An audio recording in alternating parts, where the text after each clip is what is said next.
Hello everyone, welcome to Maluka IAS. My name is Vijay Kumar and I am an expert in geography and I have decadal experience in teaching geography optional as well as general studies. We have started up with geography optional answer rating enrichment program and this is the second lecture of series.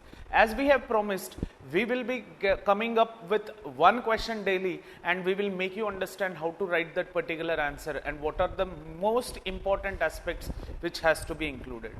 मतलब geography optional writing is very much important aspect which will fetch you more and more marks.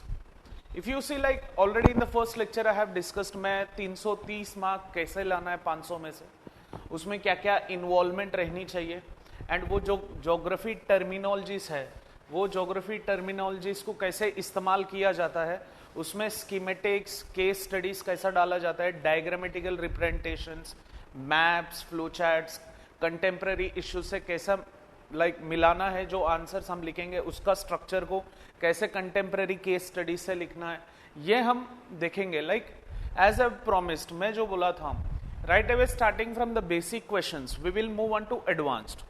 ऐसा नहीं कि तुरंत एक UPSC question पूरा जो completely tough aspect है वो क्वेश्चन अगर डायरेक्टली मैं लेके पढ़ा दिया then you will not understand what to do. So slowly we will increase the level of percentage, level of toughness, clear, that we would be discussing in these particular sessions, clear. So try to remember whenever you write your answers, please try to focus upon these things. Whenever you write, आप जब भी आप geography optional में answer लिखेंगे इस पे focus करना ना भूले. 100% इसका इस्तेमाल करते हुए we will be getting huge amount of marks.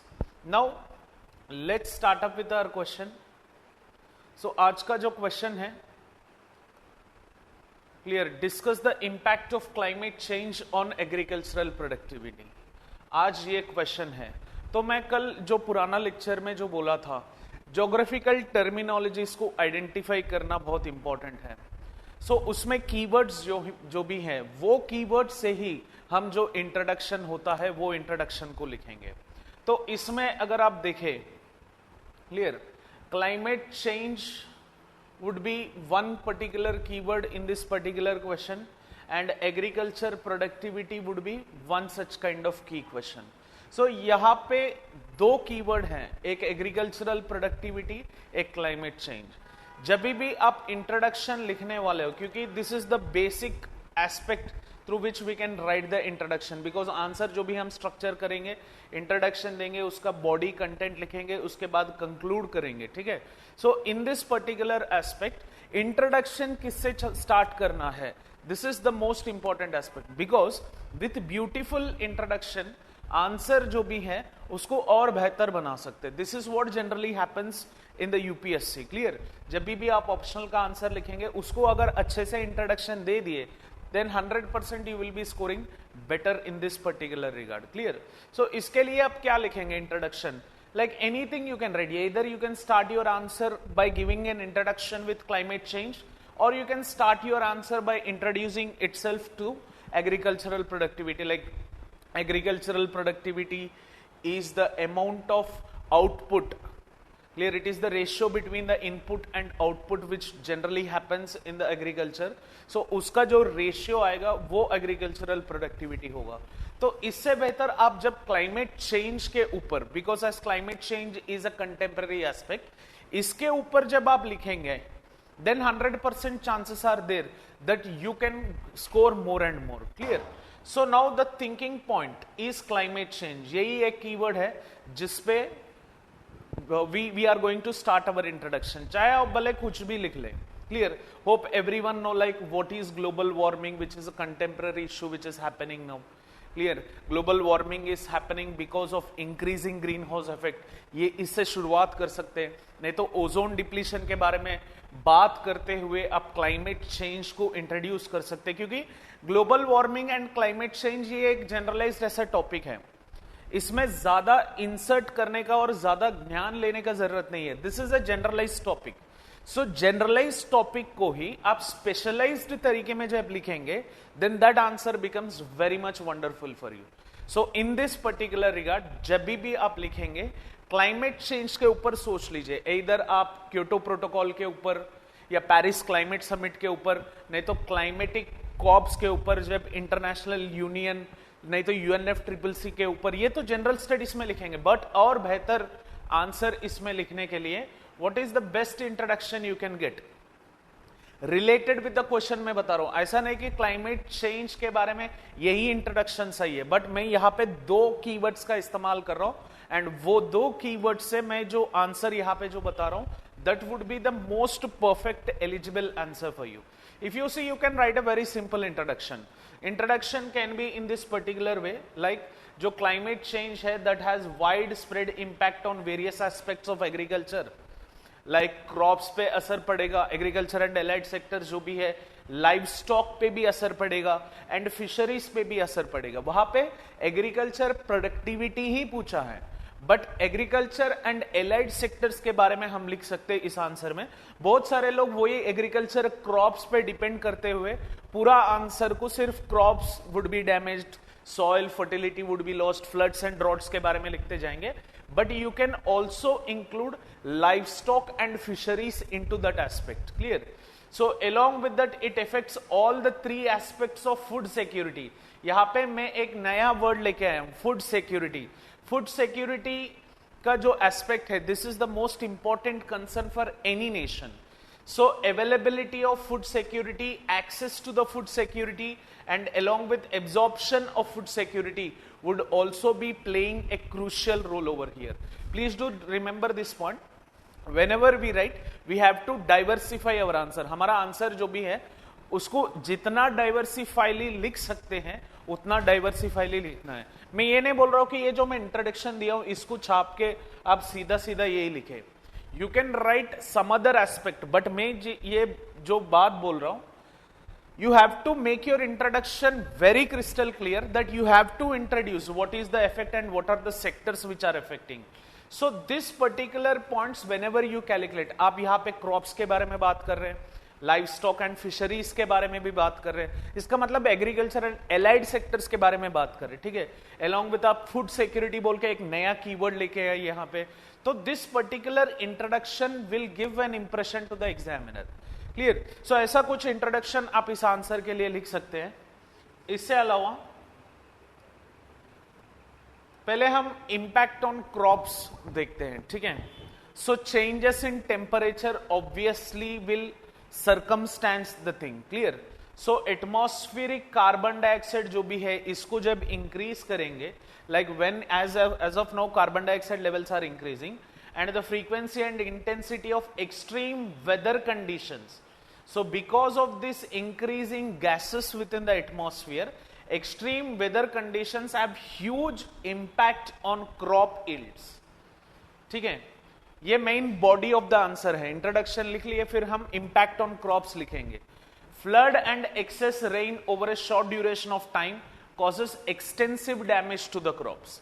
क्योंकि जब भी हम आसपास में like we are observing, like अगर अब यही साल में देखें, असम में फ्लड्स आए हुए थे, बिहार में फ्लड्स आए हुए थे, लास्ट ईयर आप देखें असम में फ्लड्स आए, बिहार में फ्लड्स आए, मुंबई के आसपास में फ्लड्स आए, ठीक है। So this climatic change impact is creating such kind of disaster. Clear?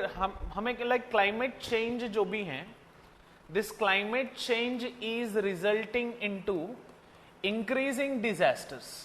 क्योंकि लाइक डिजास्टर में कुछ भी हो सकता है, like increasing of flood conditions, increasing of droughts, नहीं तो एलनीनो इंपैक्ट जो भी है ये वर्सन सिचुएशन में हो सकता है। क्योंकि El Nino it is generally a 3 to 4 year phenomena, but अगर हम इस पर्टिकुलर लास्ट 2 decades से देखें, El Nino has become a common phenomena within the Pacific Ocean. So on that basis the agricultural dependency which generally happens in India, because in India most of the population they are still at dependent upon agriculture. So ये agriculture as climate change से related है, ये question आने का chance है, but आप उसमें क्या क्या पॉइंट लिखेंगे, this is most important. Climate change की वजह से फ्लड एंड एक्सेस रेन का बहुत चांसेस बढ़ेंगे एंड उससे एक्सटेंसिव डैमेज ऑफ क्रॉप्स होगा। जब भी फ्लड होगा then we would be having extensive damage of crops, ये लिख सकते हैं। And on the basis of Centre of Science and Environment, it is said that by 2030 rice and wheat are likely to see about 6 to 10% decrease in the yields. So you can write these kind of points as well, because it is a reference point. Whenever you would be reading contemporary issues, whenever you would be reading different reports, वो report से ऐसा point इसमें डाल सकते हैं. And you can also speak about rest of the crops, whereas crops like potatoes, soybean, chickpea and mustard, on which climate change will have a neutral or positive impact. But especially the most important two food grains, that is wheat and rice, it would be seeing a decline of 6 to 10%. So यहाँ पे क्या हो रहा है, agriculture productivity कम होने का बात कर रहे हैं. सो क्लाइमेट चेंज जो भी है वो क्लाइमेट चेंज के हिसाब से ये जो एग्रीकल्चरल प्रोडक्टिविटी है, that is in a trend of changing. That is what we have to speak with. ठीक है, तो ये तो इंपैक्ट ऑफ क्रॉप्स के बारे में बात कर लिए थे.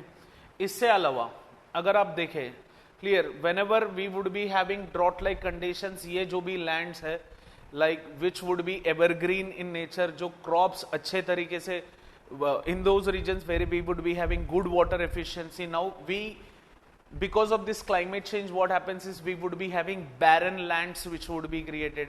So इसमें ना agriculture कर सकते हैं. Clear, most of the lands they have converted into these particular barren lands. Clear, so these are nothing but they are the impacts of climate change itself. Clear, अगर आप impact on livestock देखें, जो climate changes global warming के हिसाब से जब हम बात करेंगे, heat wave is projected to increase under climate change. Obviously heat stress affects the animals both directly and indirectly.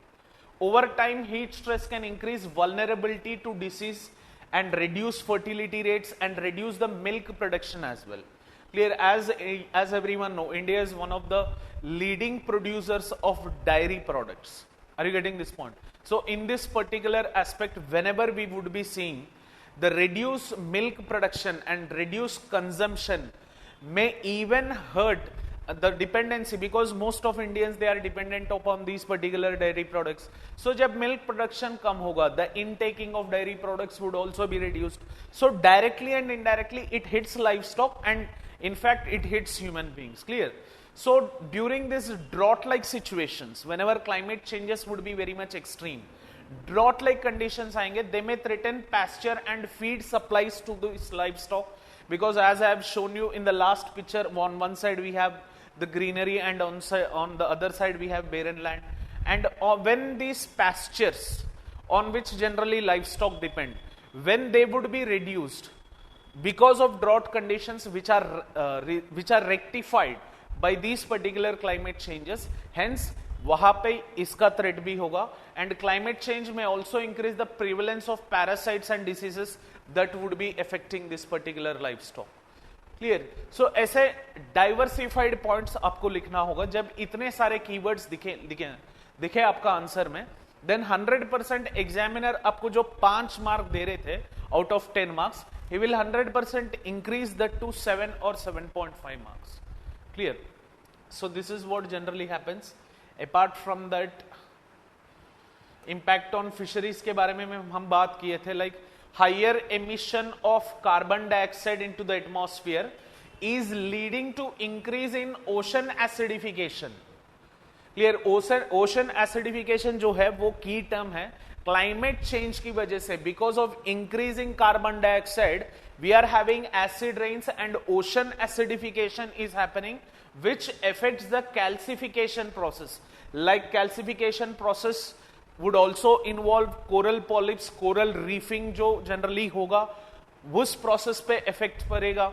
Along with that, those marine species which are dependent upon those particular ecosystems, उस पे भी असर पड़ेगा. ठीक है? So fishes being cold-blooded may look for new waters for breeding and survival. Clear? Either they may move to certain areas where the temperatures are low, or either the continuous evolvement or either the continuous movement into one particular region may happen. So these particular impacts you can see on these particular fishes. Clear? You can see this particular oceanic acidification. This is the most important keyword जो आपको याद रखना ही रखना है. ठीक है? So इससे अलावा अगर हम बात करें, ठीक है, कंक्लूजन में क्या क्या लिखेंगे, उतना बेहतर कंक्लूजन लिखने की जरूरत नहीं है, but moderate and some structured conclusion with अगर पॉलिटी में या पॉलिटिकल साइंस में, हिस्ट्री में, जो जीएस में आप लिखेंगे, obviously you will be writing it somewhat in A diplomatic manner, clear. So here वैसा कुछ जरूरी नहीं है, जो है वो बताना की जरूरत है।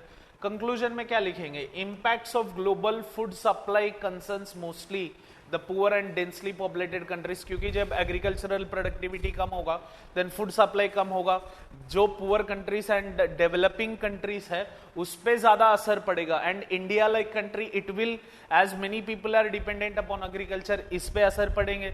And most of the food crops when it would be damaged, उस पे भी असर पड़ेंगे, एग्रीकल्चर प्रोडक्टिविटी पे भी असर पड़ेगा, clear. So food shortages can cause humanitarian crisis and also national security concerns also would be involved in this, so they can also increase the domestic food prices as well, ठीक है।